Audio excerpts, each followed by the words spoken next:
अस्सलाम वालेकुम नाजरीन।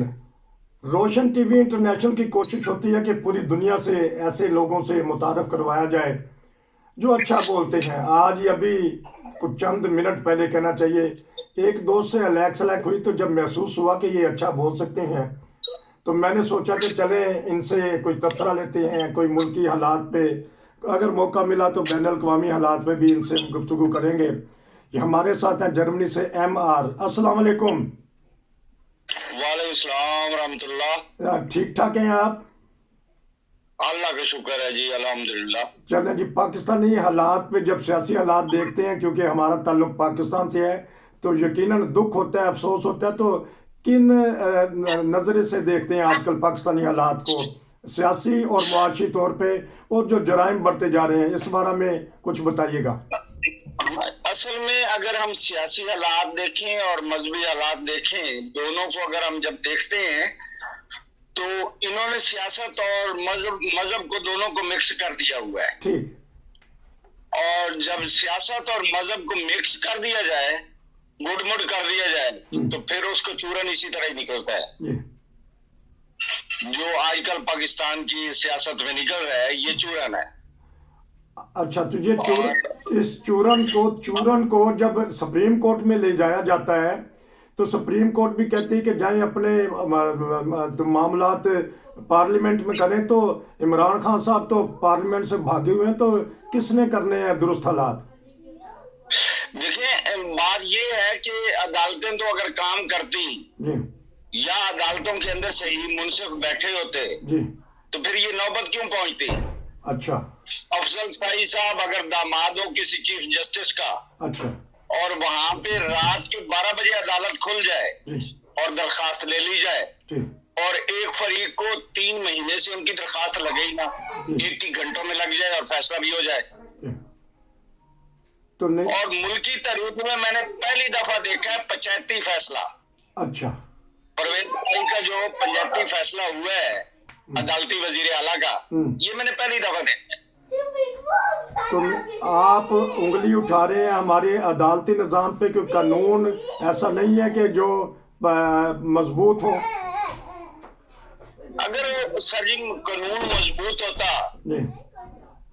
तो ये हालात पाकिस्तान के इस नेज पे ना आते। जी। जो सबका चीफ जस्टिस है, आप उनके बेशक बयानात उठा के देख ले, चौधरी निसार के देख ले, वो जो क्या नाम था साकिब निसार के देख ले, जी।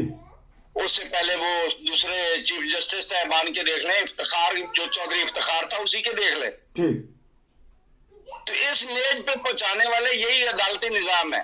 अगर सही फैसले करता, बर वक्त फैसले करता, तो ये इस नेज पे पहुंचते क्यों। दरखास्त तो लेके हमारे सियासतदान जाते हैं उसकी चौखट पे, दहलीज पे। जब नवाज शरीफ के मुतल्लिक बात हो इमरान खान चले जाते हैं, जब इमरान खान के मुतल्लिक बात हो तो कोई ना कोई शहरी उठ के जाके हाई कोर्ट में, सुप्रीम कोर्ट में। मैं आपको एक मिसाल दे देता हूँ। सियासतदान जाते हैं, ये दुरुस्त है क्योंकि ये पाले हुए हैं अमरीयत के। अच्छा। कोई एक सियासतदान मुझे आप बता दें जो सियासत में पल के आया हो। जी। ये तो उन्हीं की गोद के पल के आते हैं, और जो जिसका मंजूर नजर बैठा होता है जज, वो उसके हक में फैसला दे देता है। मैं सुप्रीम कोर्ट ऑफ पाकिस्तान के 2 फैसले आपके सामने रखता हूँ जी। कि एक फैसले में उन्होंने वोट अकाउंट करवा लिया और उनको डिसीट कर दिया।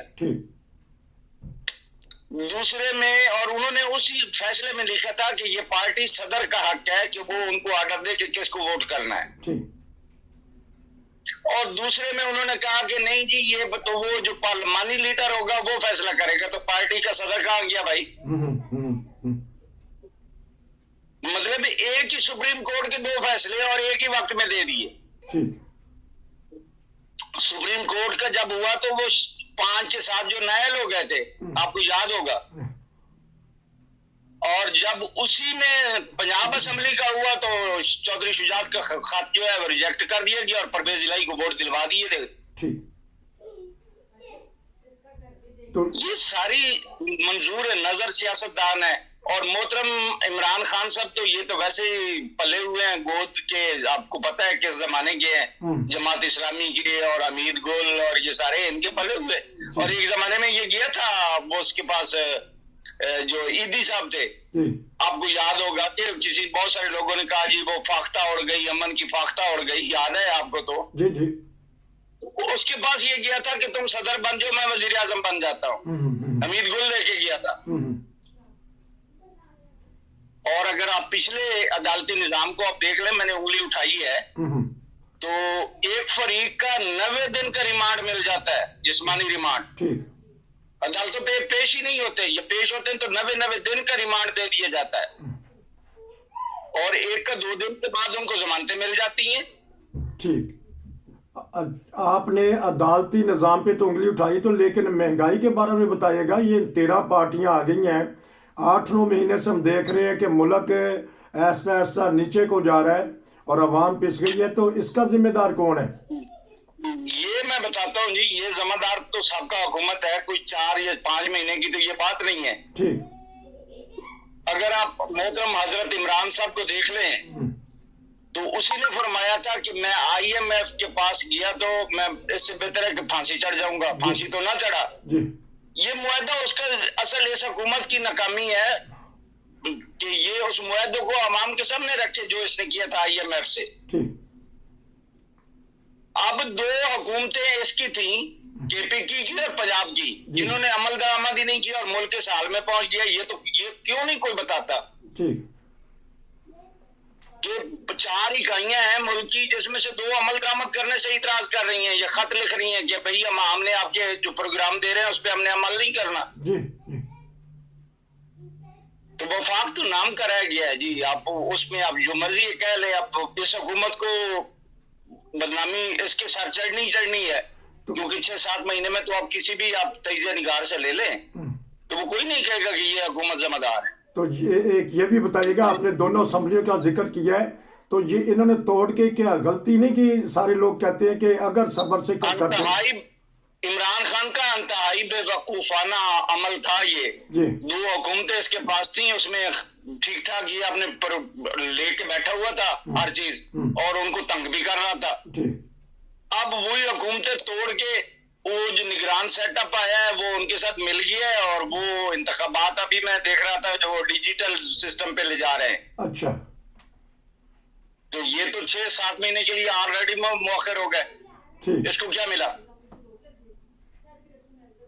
मतलब ये यू टर्न लेता है ना। आप असेंबली की देख लें, पहले इकट्ठे निकला है वो जो था जो कहता था इस्लामी टच दे दे, डिप्टी स्पीकर कौमी असेंबली कासिम सूरी साहब जी, उसने इस्तीफे मंजूर किए थे सबके। ठीक। और उन्हीं इस्तीफों को अब हाई कोर्ट से अफजल शाही साहब जो है उसका चीफ जस्टिस का दामाद है, उसी से 43 अरकान के जो है वो मुअत्तल, हाई कोर्ट ने उसका फैसला स्पीकर को मुअत्तल कर दिए। फैसला मुअत्तल कर दिया। अच्छा, महसूस क्या कर रहे हैं कि आया ये बहाल हो जाएंगे ये जो निकाले हैं? ये नहीं होंगे, नहीं। ये एक अगर आर्टिकल आप देखें तो कौमी असेंबली का है कि वो 40 दिन से जो मेंबर गैरहाजिर रहता है 40 दिन लगातार बगैर इतला के, उसको स्पीकर डिसीट कर सकता है। उसके अगर उधर नहीं होते उस लिहाज से हो जाएंगे। ये तो 4 महीने से उस असेंबली में गया ही नहीं है। ठीक। तो अब चलें, आपने ये तो बात कर दी, तो अब माली तौर पे जो IMF के साथ इनका मुआहदा भी हुआ है और वो किसी नतीजे पे नहीं पहुंचा, क्योंकि उन्होंने हेड ऑफिस भेज दिया है ताकि वो देखेंगे दोबारा। तो क्या देख रहे हैं आने वाले दिनों में जो महंगाई का बम फटेगा? महंगाई तो बहरहाल होगी।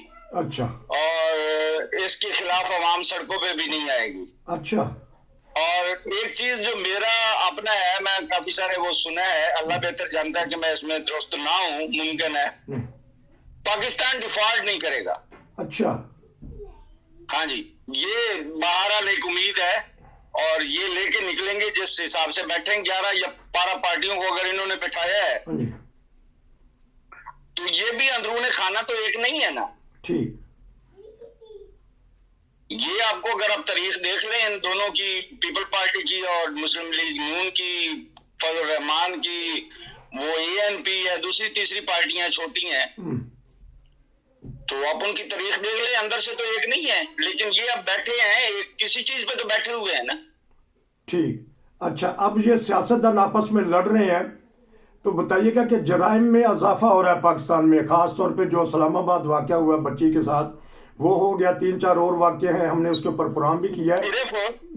सिर्फ ये 2 वाक़या नहीं है जी F9 पार्क का जो है वो लड़की का रेप हो गया, जी विहाड़ी बस में जो एक लड़की के साथ वाक़या हो गया। ठीक। इस मुल्क की बदकिस्मती है ना कि जिस मुल्क का वजीर आजम ही कहता है कि औरत शार्ट कपड़े पहन के रोड के ऊपर क्यों आई, ठीक। तो ये वाक़यात तो बढ़ेंगे ना। हाँ हाँ। और फिर इसके अंदर जो दूसरी जो इस क्या कहूं मैं, जिनको पाला था इन्होंने, जी मैं अब नाम नहीं लेता किसी का, ठीक ठीक ठीक। जिन्होंने पाला था वो पौधा अब तनावर दरख्त बन चुका है। जी उस तनावर दरख्त को अब इतना जल्दी नहीं झुकाया जा सकता कि आप अगर कहें कि वो दिनों में वो ये सफाया हो जाए, ये मुमकिन ही नहीं है। ठीक। कभी अगर वो देखें तो वो जमात अहमदिया की मस्जिदें गिराई जा रही हैं। ठीक। कभी वो 23 साल पहले यूक्रेन में अगर एक डॉक्टर मरा होता है तो उसकी लाश उठा के बाहर फेंक दी जाती है। जी दूसरे दिन किसी कब्रिस्तान के कतबे तोड़ दिए जाते हैं जी मुर्दों से। ये देखे ना, मतलब एक अजीब सी खलश है। जी। और फिर अगर उसी तरफ देखें तो उन्होंने मस्जिद के अंदर बम धमाका करके पुलिस लाइन पेशावर में 100 से ज्यादा बंदे मार दिए। जी। नहीं, कौन सा इस्लाम, कैसा इस्लाम, कैसी ये जमातें, ये सब अपने अपने मफाद की जंग लड़ रहे हैं भाई। तो कानून किधर है? कानून और हमारे अदारे क्यों सोए हुए हैं इस मामले में? मैं फिर वही बात करूंगा, जिस वजीर आजम ने मौलाना समीउल हक के एक अखोड़ा खटक के मदरसे को 27 करोड़ रुपए दे दियो, 27 करोड़ जी जी रुपए इसलिए दे दियो कि ये मजबूत हो जाए। ठीक। तालिबान के दफ्तर खुलवा दिए गए हो वहां पे। ठीक। वजीर आला वहां का भत्ता देता हो। ठीक। वहां के वजीर भत्ता देते हो तो आपको क्या ख्याल है कि कानून कोई है? अमलदार है कानून की? तो ठीक है, क्योंकि आपका जो बातों से ये लगा है, तबसरे का जो रिजल्ट है कि पाकिस्तान में कानून की बालादस्ती नहीं है, आइन की बालादस्ती नहीं है, हुक्मरान अपनी मनमानी कर रहे हैं, अदालतें अपनी मर्जी के फैसला दे रही हैं। क्यों? यही आपका तबसरे का जो रिजल्ट निकला। देखिए 2 चीजें हैं जी इसमें, वो ना अदालती निजाम मौजूद है कि वहां का कोई कानून मौजूद हो। ठीक। नंबर 2, सियासतदानों की जिधर मुंह उठाया मर्जी है वो चल पड़े हैं। ठीक। पहले उन्होंने सियासी इंतकाम लिया है, अब ये ले रहे हैं। ठीक। जी जी जी। सियासी इंजीनियरिंग है ना, ये कोई पार्टियां नहीं है। और उसके अंदर जो इन्होंने गंद बला डालना है वो डालेंगे और करेंगे। सियासी इंतकाम लिया जा रहा है, रियासत पाकिस्तान को नाकाम बनाने की कोशिश की जा रही है। ये थे हमारे MR साहब। इंशाल्लाह हम इनसे मज़ीद तबसरे लिया करेंगे बैन अल-अक़वामी तौर पे, पाकिस्तानी हालात के ऊपर भी तबसरा ये अच्छा इंशाल्लाह बोलेंगे। आज पहले दिन ही आए हैं और छा गए हैं, अच्छा तबसरा किया भाई। इस वक्त ख़त्म हो गया, नहीं तो मैं तो दिल कर रहा था कि आपकी बातें सुनता जाऊं। बहुत शुक्रिया। एक दो शुक्रिया, जज़ाकुमुल्लाह। हाँ जी, 1-2 मिनट है, अगर कुछ कहना चाहते हैं जल्जला के। ये मैं आखिर में ये कहूंगा कि हम जब ये बातें करते हैं तो हमारा दिल कुड़ता है। हम नहीं चाहते कि इनको गंद हम लोगों के सामने उछालें और फैलाएं। हमारा दिल नहीं करता कि हम इनकी ये सारी चीजें अवाम के सामने रखें, लेकिन मजबूर हैं। चलें, ये जो कर रहे हैं ये हम मजबूरी के तहत इनको बताते हैं कि देखो हमारे घर महफूज नहीं है, हमारी जायदाद महफूज नहीं है। जी, हम महफूज नहीं है, माल महफूज नहीं है, हम क्या करें? जान, माल, वक्त वहाँ और इज्जत महफूज नहीं है, कोई चीज हमारी महफूज छोड़ी नहीं है, महफूज नहीं रही। अच्छा, अगर आप अजहारे की बात ये साथ ये भी बताता जाऊं कि अगर हिंदू लड़की खूबसूरत है तो उसको उठा लेते हैं और कहते हैं मुसलमान हो गई है। जी जी जी जी। ईसाई गिरजे के अंदर धमाका कर देते हैं, इनकी मनमानी है। ठीक। हाँ, बहरहाल आपने बड़े तो वैसे ही गैर महफूज हो गई है। बड़े दर्द दिल से आपने पाकिस्तानी मुआशरे की निशानदेही की। आखिर में अगर कोई जल्जले के बारे में अजहारे हमदर्दी करना चाहते हैं, हमारी कौम जरूरत है कि हम उन तुर्की और जो शाम के मुदस्सरीन हैं उनके हम साथ हैं, उनके साथ हमारे दिल धड़कते हैं। और अल्लाह तुर्की है, यूरोप है, पूरी दुनिया की मदद वहाँ जा रही है।